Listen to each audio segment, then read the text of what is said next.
आज हम टेंस की अगली कड़ी में प्रेजेंट इंडेफिनिट पढ़ा, प्रेजेंट कंटिन्यूअस पढ़ लिया। अब आते हैं प्रेजेंट परफेक्ट, उसका प्रेजेंट परफेक्ट कंटिन्यूअस।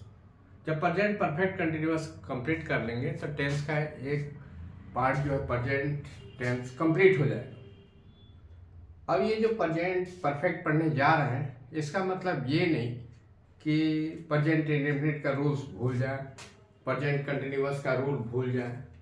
तो उसको ध्यान में रखते हुए हमें प्रेजेंट परफेक्ट भी पढ़ना है, नहीं तो ये पढ़ना या पीछे वाला भूल गए तो बराबर हो जाएगा, कोई फायदा नहीं। उसको भी एक बार दिमाग में रिकॉल करना है, फिर आगे बढ़ना है। मुझे तो सारा चीज़ आता है, याद है, तो मेरे लिए कोई रिकॉल करने की जरूरत नहीं है, देखने की जरूरत है। मैं तो लिखते जाऊंगा, आप सोचेंगे ये लिखते जा रहे हैं मुझे भी आ रहा, ऐसा नहीं होता। आपको पीछे वाला एक बार सोचना है, केवल सोचना है कि पीछे क्या पड़ा था और अभी क्या। फिर एक बार बता दूं कि टेंस कब लागू होता है। जो आप सेंटेंस लिखने जा रहे हैं, हिंदी टू इंग्लिश लिखने जा रहे हैं, फर्स्ट ऑफ ऑल उसमें क्या देखेंगे, एक्शन वर्ड। अगर एक्शन वर्ड है तो हम देखते हैं टेंस किस टेंस में है, उसकी पहचान हमने बताई है, टेंस कैसे पहचानेंगे। और प्रेजेंट में है तो प्रेजेंट के किस पार्ट में, present indefinite, present continuous, present perfect, ये देखना होता है। अब इसको कैसे पहचाने, वो पहचान में सबसे ऊपर लिखता हूँ, आप उस पर ध्यान देंगे, एक बार कोशिश करके देंगे। ये हर किताबों से अलग तरीके से है, ये मेरा रिसर्च वर्क है जो आपको आपके बीच में बताना चाहता हूँ। अभी बहुत बच्चों को बताया है, वीडियो इसलिए बना रहा हूँ कि और भी लोग इस चीज़ को समझें, शायद फायदा हो जाए। फायदा हुआ, ठीक है, आपको भी फायदा होगा, इसकी गारंटी है।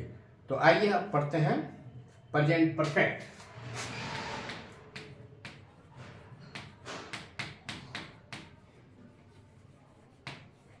प्रेजेंट परफेक्ट,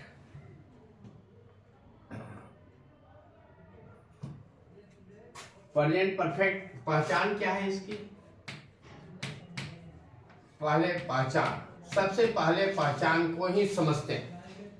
पहचान समझना जरूरी है, इसको आप स्किप करेंगे, इसको छोड़ेंगे नहीं।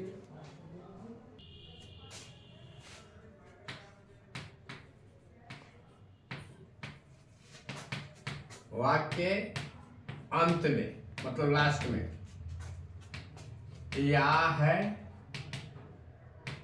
ई है, ये है,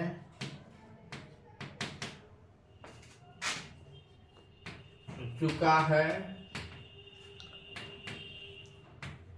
चुकी है,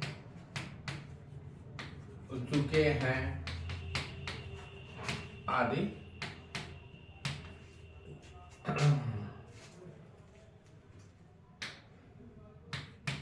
लगा होता है।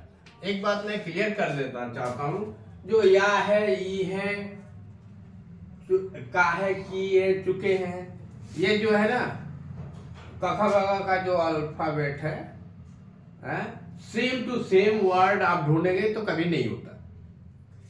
इसका जो सेंस निकलता है, अगर वो ऐसा सेंस है तब परफेक्ट है।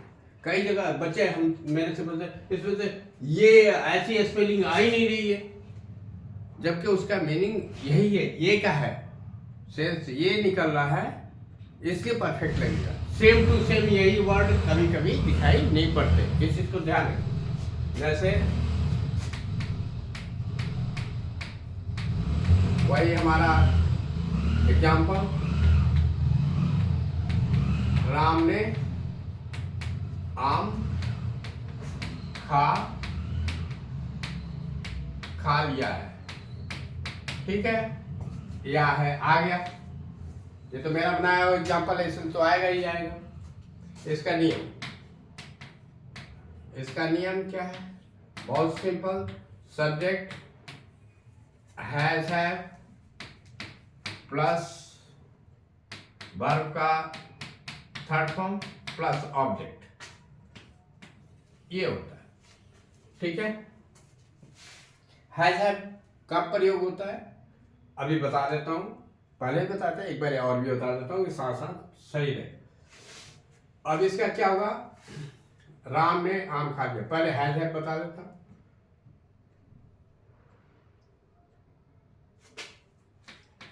हैज का प्रयोग, ही सी इट और संज्ञा एक वचन। संज्ञा जानते ही हैं क्या होता है, किसी वस्तु व्यक्ति स्थान के नाम को संज्ञा कहते हैं, वही संज्ञा है। ये ई है आई यू वी दे और संज्ञा बहुवचन, बहुवचन के साथ, ठीक है, हैव लगता है। हैज किससे, ही सी इट और संज्ञा एक दूसरे। आइए इसको बनाते, पहले सब्जेक्ट ढूंढते, कौन सब्जेक्ट है, पहले सब्जेक्ट हो गया। हैव में से कोई एक ये ढूंढेंगे। वर्ब क्या है, खाना, इसका थर्ड फॉर्म। अब कैसे बनेगा इसका, रूप तो दिखाई पड़ रहा है। पहले सब्जेक्ट लिखना है, सब्जेक्ट क्या था, राम था, राम।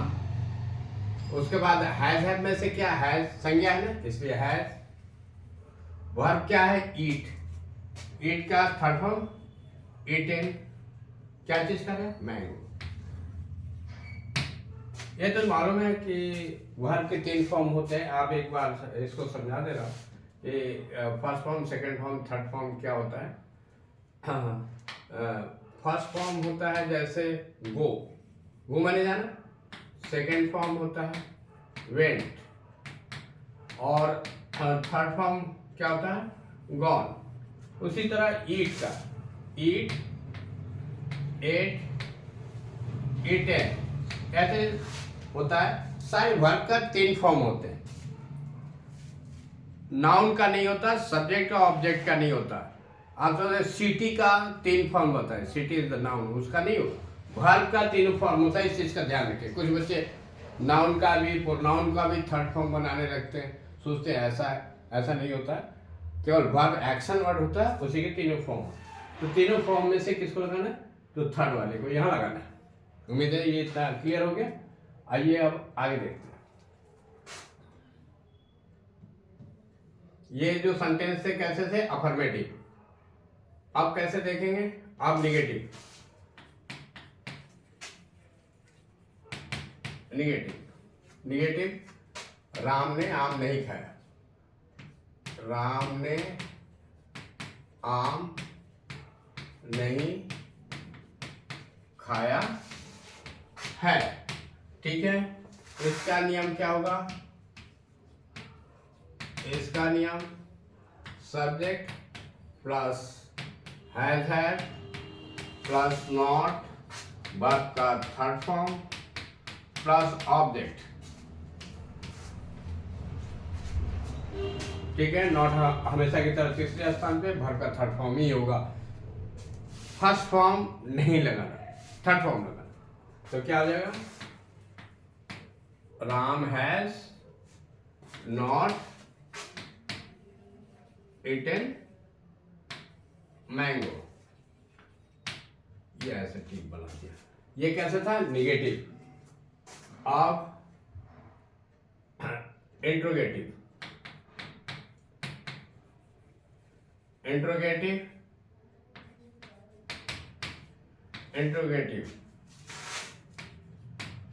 क्या राम ने आम खाया है। नियम क्या होगा इसका, वही पहले जैसा। थोड़ा सा आप ध्यान दिए होंगे तो अपने आप याद आ जाएगा कि सर आप ये लिखने जा रहे हैं। हैज हैव पहले आ जाएगा, प्लस सब्जेक्ट प्लस वर्ब का third form plus object note of interrogation, ठीक है। एक ही जैसा रूल है, इसीलिए मैंने कहा अगर एक टेंस आप समझ गए सारा समझेंगे। जब टेंस समझ जाएंगे इंग्लिश का तो फिर आप कमांड हो जाएंगे इंग्लिश पे। ये इंट्रोगेटिव है। अब इंट्रोगेटिव निगेटिव,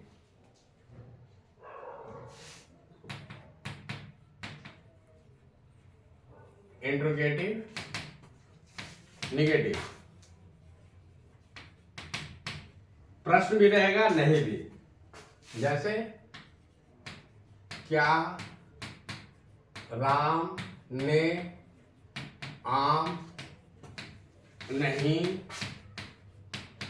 खाया है, ऐसे आएगा। इसका नियम वही, इसका नियम क्या होता है,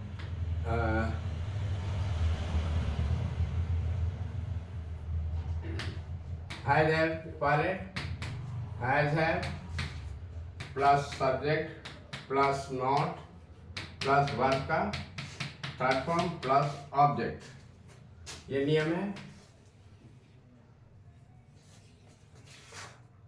has Ram not eaten mango, ठीक है, ये होता है इंट्रोगेटिव निगेटिव। अब लास्ट वाला डबल इंट्रोगेटिव। चलिए काफी भर गया, थोड़ा सा फ्रेश पेज पे बदलते हैं। डबल इंट्रोगेटिव, ये ए है।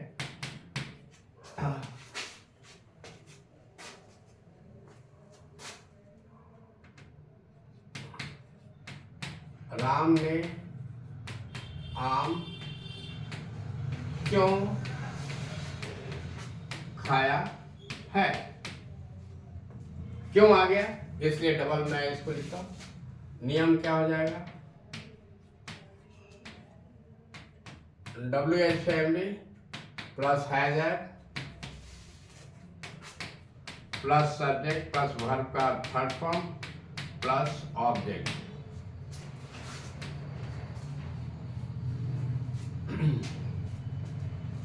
क्यों को कर क्या कहते हैं, वाई हैज